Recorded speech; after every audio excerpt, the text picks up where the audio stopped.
मऊगंज जिले में चुनावी सभा को संबोधित करने के लिए मध्य प्रदेश के पूर्व मुख्यमंत्री शिवराज सिंह चौहान जनपद प्रांगण में पहुंचे तथा उन्होंने जनसभा को संबोधित किया। भारतीय जनता पार्टी के कार्यकर्ताओं एवं पदाधिकारी ने उनका जोरदार स्वागत किया।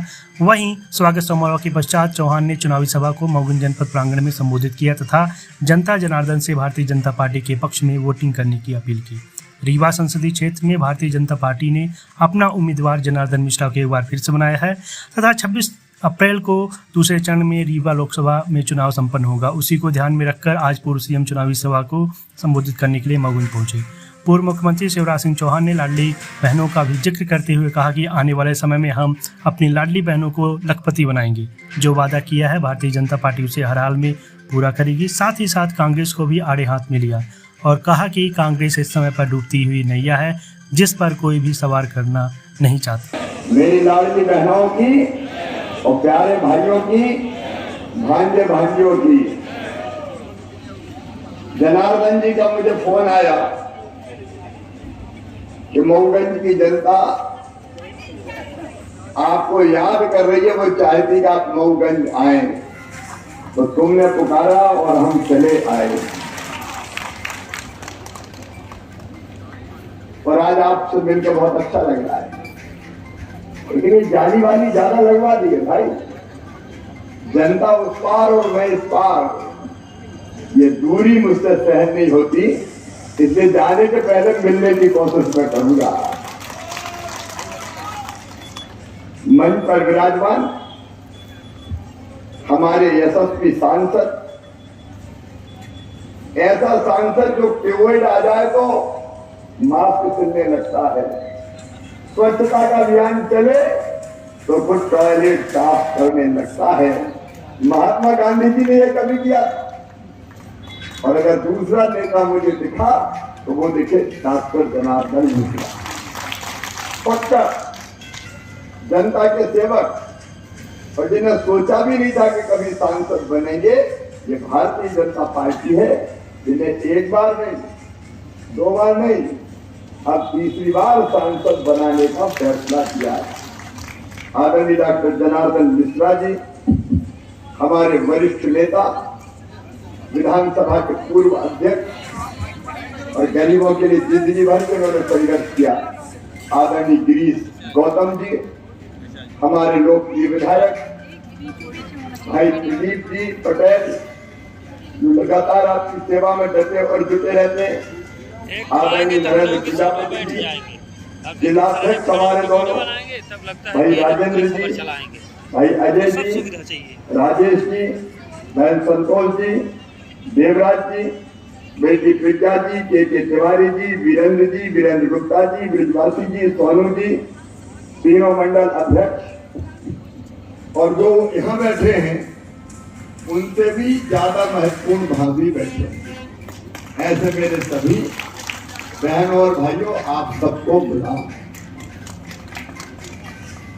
आप सबसे एक ही निवेदन करने आया हूं। आप बताना, जब मैं मुख्यमंत्री था तो जो आपने मांगा वो मैंने दिया कि नहीं दिया? जोर से बोलो, दिया कि नहीं? एहसान थोड़ी किया, तेरा तुझको और पढ़ क्या लागे मेरा। जब भी मऊगंज आते थे, मऊगंज को जिला बनाओ, मऊगंज को जिला बनाओ, और आवाज निकलती थी आपके दिल से और आपकी अंतरात्मा से, और आपकी अंतरात्मा की आवाज पूरा करके मऊगंज को जिला बनाने का सौभाग्य मिला तो भारतीय जनता पार्टी की सरकार को मिला। पीने का पानी हो, प्रदीप जी ने जो बातें बताई मैं दोहराना नहीं चाहता, चाहे सिंचाई की व्यवस्था हो। मेरे किसान भाइयों, सूखी खेती भी कोई खेती होती है, कई बार जितने बीज डाल के आए उतनी काटने की स्थिति नहीं बनती। लेकिन आज मैं आत्मसंतोष से भरा, 5 साल उस पत्थर पे सिंदूर लगा के लोग पूजा करते थे, कोई काम ही नहीं होता था। बोलो सही बात है कि नहीं? अरे सही है कि नहीं? लेकिन बाण सागर के पानी को रीवा की इस पवित्र धरती पर लाने का सौभाग्य भी आपने हमें दिया, भारतीय जनता पार्टी को दिया। और पानी केवल रीवा और सतना तक सीमित नहीं रहेगा, वो पानी अब मऊगंज की इस पवित्र धरती पर आने वाला है। मेरे किसान भाइयों, आपकी जिंदगी बदलना ये भारतीय जनता पार्टी की प्राथमिकता है। पीने का पानी हो, हनमना में कॉलेज हो, काम सारे किनारे थे। और मुझे पूरा विश्वास है जनार्दन जी जाएंगे तो आने वाले समय में रेल की सौगात भी आएगी भारतीय जनता पार्टी की। ईमानदारी से बताओ, आज सड़कों की बात कर रहे थे जनार्दन जी, कांग्रेस के जमाने में ऐसी सड़कें थी क्या? जोर से बोलो ना। रीवा से इलाहाबाद कितने घंटे लगते थे? जीभ खाए हिचकोले हड्डा पसरा सारे डोले, याद आ गए शंकर भोले। हाथ पांव बराबर हो जाते थे, गाड़ी भी बराबर हो जाती थी। काम गिराऊंगा तो आधी रात हो जाएगी। आपसे पूछता हूं मऊगंज वालों, विकास के जितने काम भारतीय जनता पार्टी की सरकार में प्रधानमंत्री श्री मोदी जी के नेतृत्व में और राज्य सरकार में हमने जो किए, कभी कांग्रेस ने किए थे क्या? कांग्रेस का विकास से लेना देना नहीं है, जनता की भलाई से कोई लेना देना नहीं है, गरीबों के कल्याण से कोई लेना देना नहीं है। अब वो तो गरीबों का कल्याण क्या होता है वो ही नहीं जानते।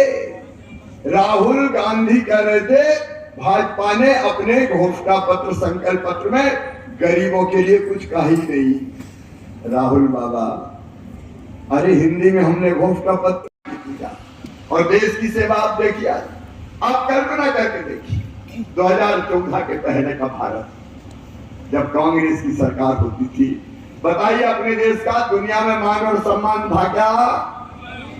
जोर से बोलिए, था क्या?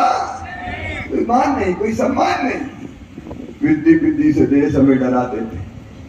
मोदी जी ने कह दिया ऐसे डराने वालों को कि हम अपनी तरफ से किसी को छेड़ेंगे नहीं, लेकिन किसी ने हमें छेड़ा तो उसे हम छोड़ेंगे। कह दिया कि मेरे बच्चे तिरंगा झंडा हाथ में लेकर निकलेंगे भारत माता की जय बोलते हुए।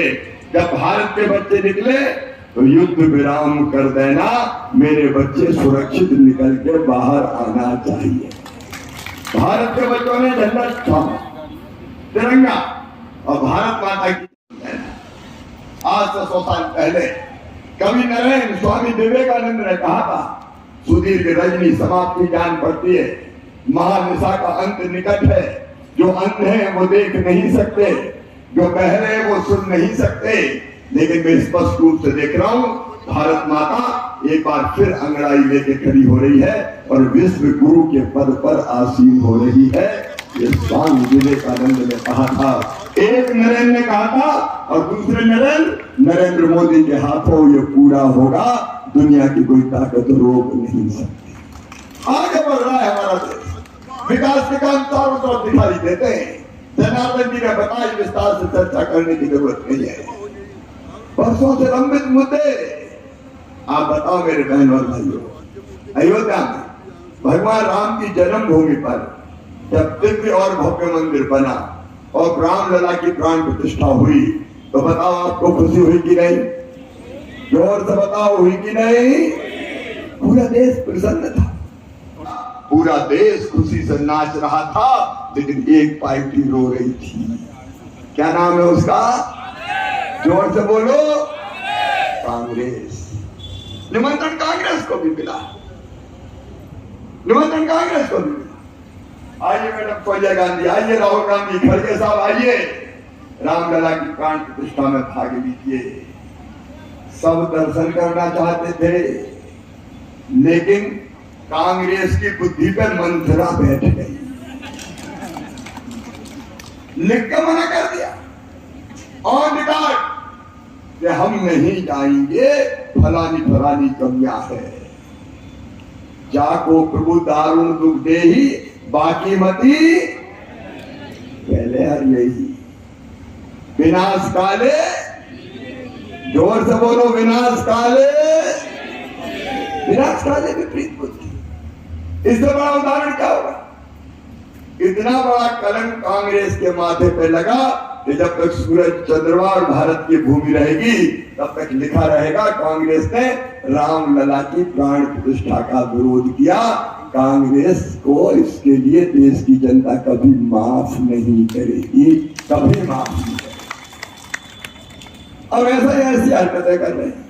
ये हो गई कि सोनिया गांधी ने चुनाव के मैदान से श्रीमती सोनिया गांधी ने पलायन कर दिया और कहा मैं तो राज्यसभा में चली जाऊंगी क्योंकि मैं जीतने वाली नहीं। और राहुल बाबा कहां से लड़ते थे? अरे पता है कि नहीं कोई को? अमेठी से। अब अमेठी से लड़ रहे हैं क्या? राहुल बाबा रण छोड़ दास हो गए, अमेठी से वायनाड निकल दिए, वायनाड।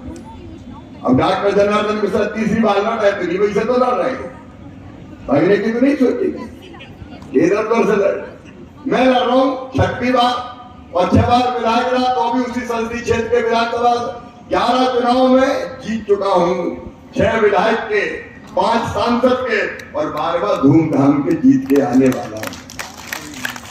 लेकिन हम लड़ पाते, हमारा नारागढ़ से हम लड़ रहे हैं। नारा जानते हो कि नहीं? विसर्जन तय है। गलत फैसलों के कारण कांग्रेस अब बचने वाली नहीं है। 2 बात तय है, नरेंद्र मोदी जी का धूमधाम से आना तय है। अब की बार 400 पार, हम नहीं कह रहे, अब जनता ही कह रही है भैया हम क्या करें, कांग्रेस करेगी। अब की बार 400 पार और कांग्रेस का विसर्जन इस चुनाव में तय है। ये इंडी फिंडी गठबंधन अब ना तो बचने वाले हैं और ना चलने वाले हैं। आजकल कुछ लोग जेल में, आरोप लगाए जाते हैं, ईडी, इनकम टैक्स। मौके वालों एक बात बताओ, अगर कोई नेता पैसा खाए तो उसके खिलाफ कार्रवाई होनी चाहिए कि नहीं होनी चाहिए? नेता कोई विशेष अधिकार लेके आया है कि पैसा खाएगा दुर्गति होने वाली है। और इसलिए आज मऊगंज इस पवित्र धरा पर अपने भाइयों, अपने बहनों के बीच में, मेरी बहनों, अभी तो लाडली बहनों बनी है, अगला लक्ष्य लखपति बहना, लखपति दीदी अभियान। कोई बहन गरीब नहीं रहे, दुख के समुद्र में हम क्यों डूबे रहे? क्यों हमारी आंखों में केवल आंसू हो? हमारे चेहरे पर भी मुस्कुराहट आएगी। महिला सशक्तिकरण का अभियान भारतीय जनता पार्टी सरकार चला। मैं बहुत प्रसन्न हूँ, आज जनता से फिर मिलने का सौभाग्य मिला है। मऊगंज जब जिला है और जनता आनंदित और प्रसन्न है और लोकसभा के चुनाव में भारी बहुमत से फिर डॉक्टर जनार्दन मिश्रा को जिताएगी। मोदी जी को फिर से तीसरी बार प्रधानमंत्री बनाने का जनता ने ठान लिया।